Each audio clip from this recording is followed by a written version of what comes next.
kabaldog, kamusta kayo dyan mga kabaldog? Katatapos lang natin po na pa-CT scan, whole abdomen. Ayan po. Ayan.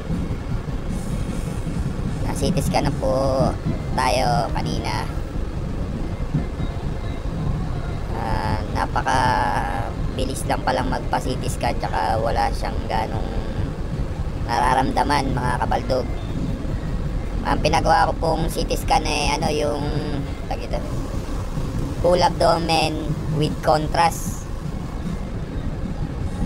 Napaka bilis lang po sa pinagpagawaan ko. Napakaganda ng nila machine doon. Di katulad nung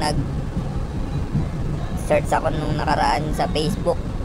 Yung iba, ang daming tinutusok, daming tsaka dami nilang ginagawa dito sa pinagpagawaan ko sa Exact Diagnostic Center. Saglit lang siya, tsaka ang bilis lang. Ang binayaran ko po ay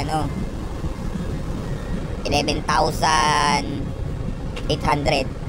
Yan po yung binayaran ko sa CT scan. Sana maging okay lang po yung result ko at wala pong maging problema.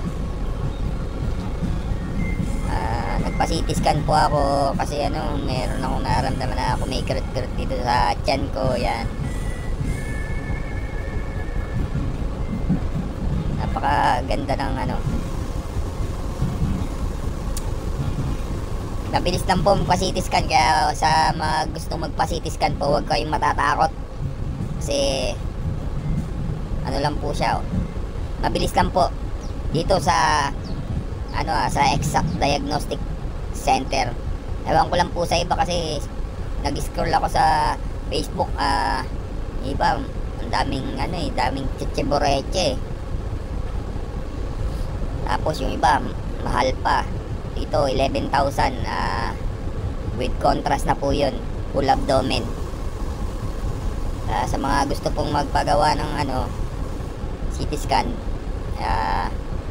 doon po kung gusto nyo po doon, mas maganda po doon, yung okay po yung machine nya. Ayan po, medyo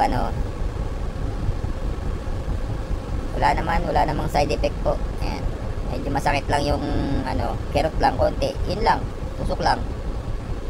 Kaya sa mga gusto magpa-CT scan, huwag po kayong matatakot, para sa kalusugan din po natin yan,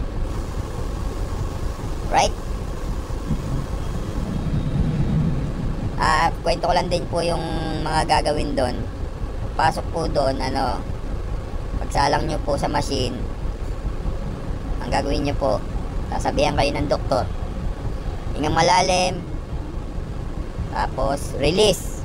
Pag release, doon po kayo, huwag kayong hihinga doon hanggang sa matapos yung seconds ng machine.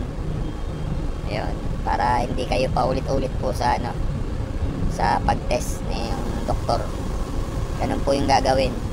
2 beses po siyang gagawin, si CT scan. Ganun po.